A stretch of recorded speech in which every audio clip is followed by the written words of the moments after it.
Yeshua Masaya mga kamestro at si Maestro o sino naman po ay nandito mali upang magturo or magbigay ng idea tungkol sa mga senyales na tayo ay may barang o tayo ay nababarang.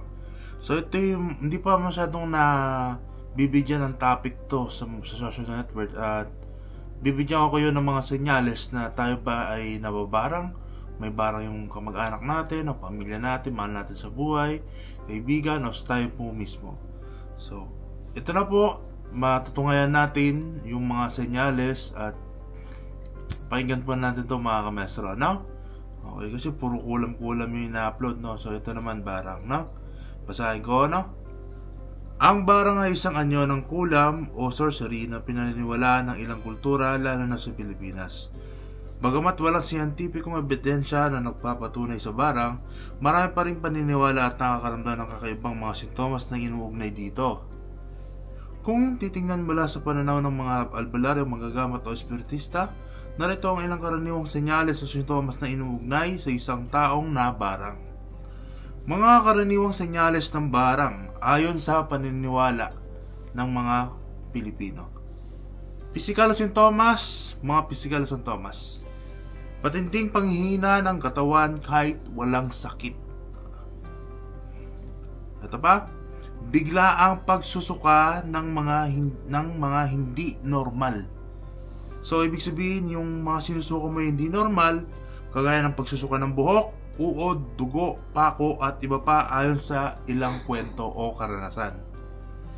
Hindi may paliwanag na sakit ng tiyan, ulo o dibdib na hindi makuha sa gamot. So, yung mga gamot na mga pang-medical, no? Hindi makuha doon, hindi gumagaling. Pamamaga ng katawan o parte ng katawan, madalas hindi pantay at walang paliwanag mula sa doktor. So ito yung mga findings. Or ito pa, lagnat na pabalik-balik o hindi nawawala. So yung mga lagnat na pabalik-balik, gumaling ka na, tapos maglalagnat ka naman. So gumaling ka na naman, babalik ka naman yung lagnat. So pabalik-balik at hindi nawawala. Paninikip ng dibdib o pakaramdam na parang may bumabara sa lalamunan o dibdib. So ito, mga sign to. O pagkakaroon ng sugat o pantal na hindi gumagaling. So nabanggit ko mga kamestro, physical na sintomas. Ngayon naman po, mental at emotional na sintomas naman ang babanggitin ko. Pagkabaliw o biglaang pagbabago ng ugali. O sa pagbabago ng ugali, hindi naman ganun yung ugali nito. O tayo, hindi ko naman ugali ito, ba't nag-iba yung ugali ko? Ito pa, madalas na pagkakalimot o pagkabaliw o pagkalito. So minsan nakakalimot ka na, lutang ka, wala ka sarili, ito yung mga sign na to. Pagiging irritable, ito yung pagiging irritable, mainitin ulo, na hindi ka naman ganun dati. O mga kamestro, merong mga taong irritable o mainitin ulo, merong may ugali. Pero pag biglang nagbago ang ugali, hindi naman siya ganun, hindi naman siya magagalitin.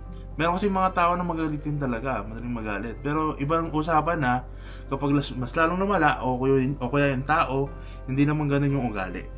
So, ito pa mga kamestro, kakaibang panaginip na mas madalas na nakakatakot o bangungot. So mananaginip ka ng mga kababalaghan o mga nakakatakot na o hindi mga normal na panaginip, basta nakakatakot at nakakakilabot. Ito pa, pakiramdam ng takot o paranoia na parang may sumusunod o nakatingin sa'yo o nagmamasid. So ito naman, nabanggit ko na yung mental at emotional na sintomas. Pumunta naman tayo at dumako naman tayo sa spiritual o paranormal na sintomas. Ito po, may narinig o nakikitang kakaiba gaya ng boses, anino o mga nilalang. So ito na, may nakikita ka ng mga kakaiba, pwede itong mga espiritu, elemento, mga demonyo, o elemento, kapre, o kahit anong pa man na inutusan ng isang sorcery o isang mangbabarang. Ito pa, pag-iwas ng hayop tulad ng aso, pusa at biglang tumatawid at umiiwas sa iyo. So yung mga pusa o mga aso, lahat ng hayop ay parang naiiwas o nabibigla sa iyo.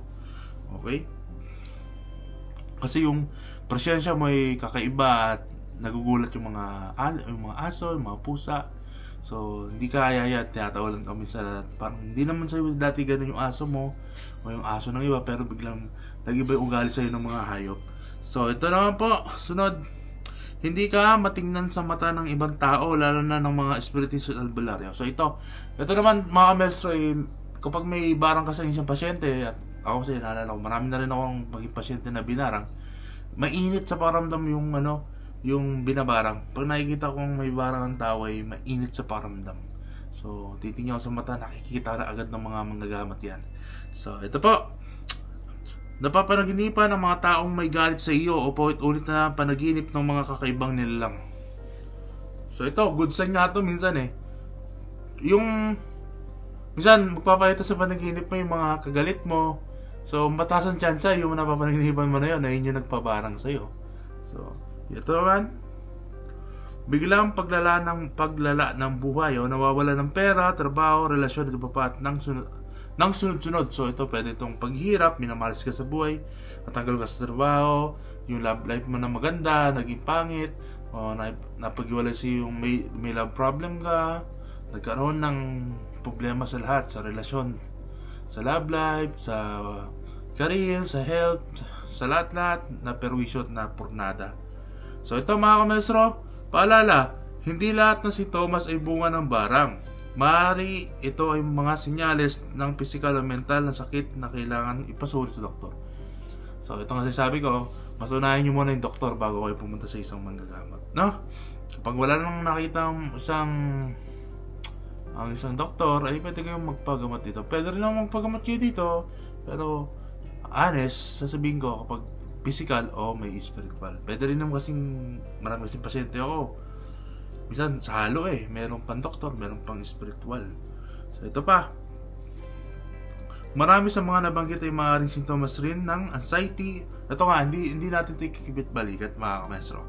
Sa physical naman to at normal na sakit, yung mga naranasan na binigay kong sa inyo, minsan kasi yung tao dito may anxiety o panic attacks, meron ng depression, anti-immunity disease, parasitic infection o neurological o psychological condition. So kaya kailangan talaga pumunta muna sa doktor, magpa-check up bago magpagamot sa isang albularyo, manggagamot o ano pa man tawag doon, no? Ano ang dapat gawin kung pinaghihinalaan mong nabarang ka? Magpatingin muna sa doktor. Ito nga, magpatingin muna tayo sa doktor bago kung lumapit sa isang manggagamot o albularyo para matanggal ang posibilidad na ito at ay medical condition. Kapag may na-finds o may nakita ang doktor na findings, ay magpagawa tayo, magbareseta tayo ng gamot. Punta tayo sa isang manggagamot. Pag walang findings, punta pa rin sa manggagamot para mas sigurado yung buhay natin. Okay, ito, number 2. Lumapit sa pinagkakatiwalaang espiritu o tagapayo, kagaya ng pari, pastor, imam, espiritista, depende sa iyong paniniwala. O albularyo, manggagamot, divine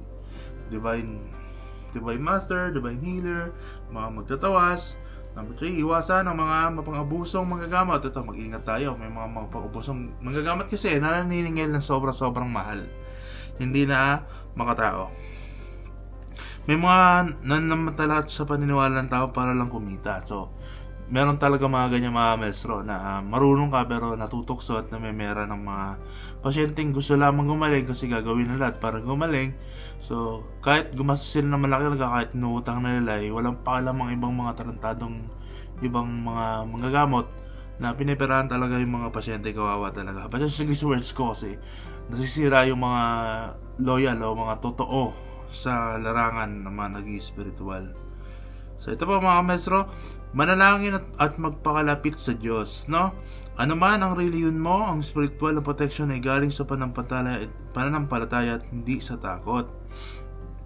Number 5, alamin kung may galit o inggit sa paligid. Kadalasang sinasabing sanhi ng barang ay inggit at galit mula sa ibang tao.